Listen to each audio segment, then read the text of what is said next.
Réponse brutale de la part de la Fédération de Russie aux États-Unis. Face à tout l'Occident collectif, la Russie s'est imposée et de quelle manière? Beaucoup se sont demandé pourquoi la Russie n'aide-t-elle pas le Venezuela? Elle l'a fait.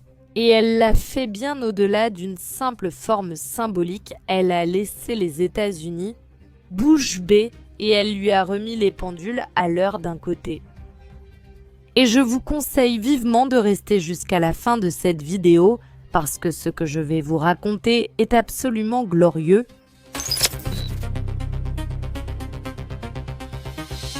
Prenons cela comme une belle histoire de la façon dont la Fédération de Russie soutient l'un de ses principaux alliés et dans ce cas, comment elle le fait en mer.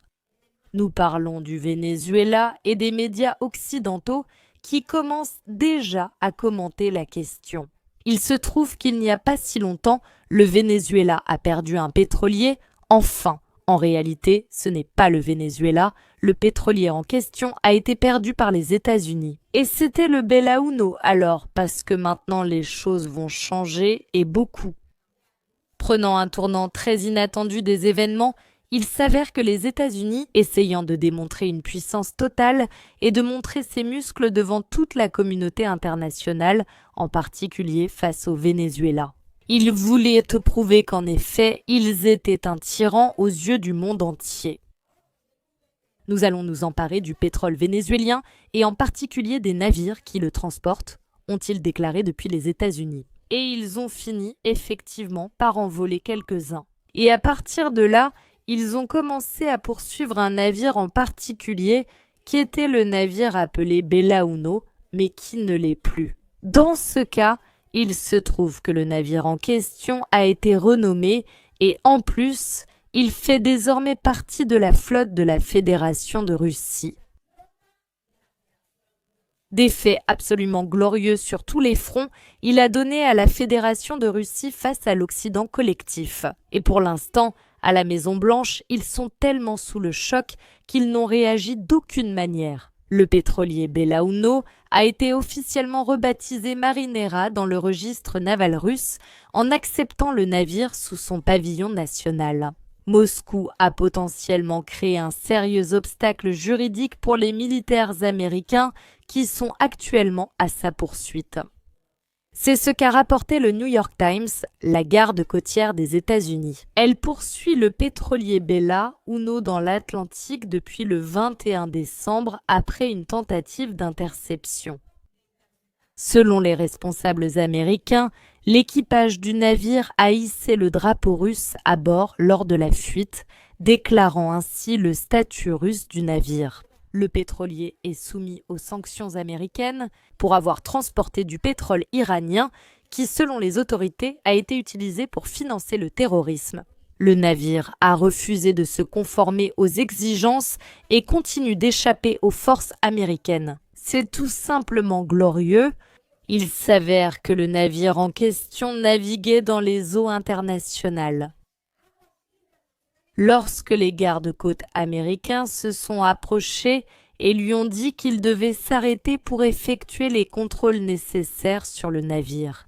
Ils ont refusé de le faire, ridiculisant pour la première fois, et il y aura ici plusieurs situations embarrassantes pour l'Occident, mais surtout pour l'Occident collectif de façon très particulière, les États-Unis. L'administration Trump s'est retrouvée complètement démunie face à un minuscule pétrolier devant toute la flotte américaine qui s'est simplement contentée de dire « Va te faire voir, Clefiloche ». Je vais rester exactement ici, enfin, je ne vais pas me presser, en fait un petit peu plus, je vais continuer exactement la trajectoire que je suivais. Et en plus, pour que tu me laisses Drozma tranquille, je vais hisser le drapeau de la Fédération de Russie.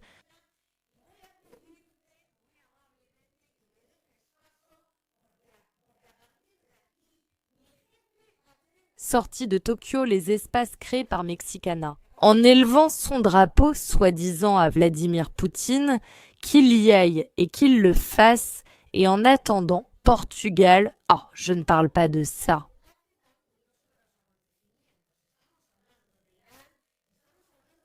Je viens de Russie. Bien sûr, nous devons interpréter cela à la lumière des récentes manifestations qui ont lieu en Iran et qui, très probablement, sont précisément encouragées par l'Occident collectif, autrement dit les États-Unis. Ne pourrait-il pas maintenant essayer de déstabiliser plus que jamais, sous forme de représailles, la situation en Iran, je demande. Et aussi pousser et essayer de pousser le Venezuela vers une situation de plus en plus critique. Maintenant, précisément, alors que l'Ukraine mène de plus en plus d'attaques contre des cibles civiles à l'intérieur de la Fédération de Russie. Des attaques dont les États-Unis sont très probablement au courant. Cette histoire de poursuivre un pétrolier qui, en principe, n'a rien à voir avec la marine vénézuélienne, c'est-à-dire un navire de nature purement civile. Pendant 10 jours, les États-Unis, on dirait que ça ne leur a vraiment pas plu. Ça fait presque 2 semaines maintenant.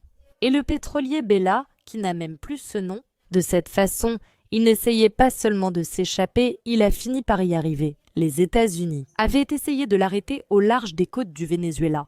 Il est maintenant enregistré dans la base de données d'un.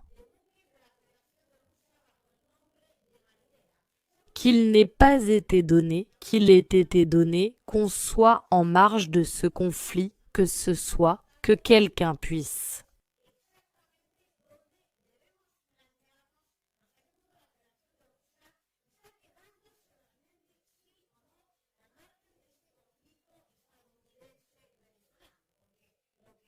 Ce conflit, disent certains experts occidentaux, c'est que la Russie ne peut tout simplement pas aller plus loin. Mais ce message, eh bien, ce n'est même pas un message codé, c'est un message direct lancé depuis la Russie, non seulement aux États-Unis, mais aussi aux alliés du Sud global. Actuellement, Marinera se trouve dans l'Atlantique Nord et continue de naviguer toute voile dehors vers le nord. Une ancienne fonctionnaire du département du Trésor des États-Unis chargée de faire appliquer le régime de sanctions.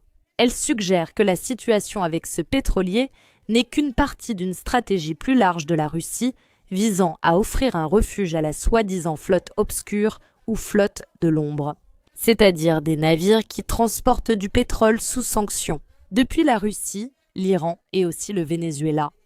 Rappelons que les autorités américaines disaient que le Venezuela serait complètement soumis. Mais les États-Unis ont en fait essayé d'arrêter Bella 1, mais ils ont dû ravaler leur fierté parce que le pétrolier a tout simplement continué sa route. Des faits absolument inoubliables, inconcevables, qui ridiculise pour la marine, soi-disant du pays le plus puissant du monde sur le plan maritime. Et il est vrai que la marine américaine est la plus puissante et la plus forte en ce moment. Au niveau international, oui, la marine s'est effectivement opposée au navire en question, mais les États-Unis, ça personne ne peut me le nier, ont été complètement ridiculisés au niveau international. Ils voulaient empêcher que le pétrole, qu'il soit vénézuélien, iranien ou issu des opérations de la Russie, puisse effectivement être échangé, transporté d'un pays à l'autre. Au niveau international, la Chine achète également une quantité importante de pétrole à ces pays. En fait, je crois que c'est presque le seul acheteur du pétrole vénézuélien en ce moment.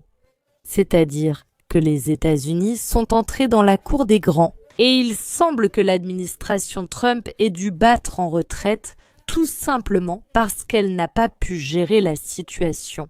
Et maintenant vient la question à 1 million. Que vont-ils faire maintenant que le navire vénézuélien appartient officiellement à la Fédération de Russie? Un affront sans précédent que Moscou a infligé à Washington et que Washington a dû accepter sans broncher. Que vont faire les États-Unis et Donald Trump?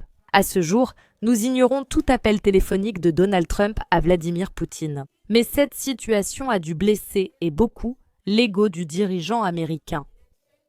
Ils essaient de donner l'image que le Venezuela va devenir leur arrière-cour et que son pétrole aussi. Et regarde ce qui se passe. En chemin, ils sont tombés directement sur la Fédération de Russie qui n'a absolument rien eu à faire de particulier. Et en fait, je sais que depuis la Russie même, on commence déjà à le demander. Il a été officiellement exigé aux États-Unis de laisser le pétrolier, désormais russe et auparavant vénézuélien, en paix. Dites-moi que ce n'est pas un coup de maître, je vais même vous dire plus, si ce n'est pas un coup de maître, c'est le coup de maître par excellence. Que Dieu descende et le voie.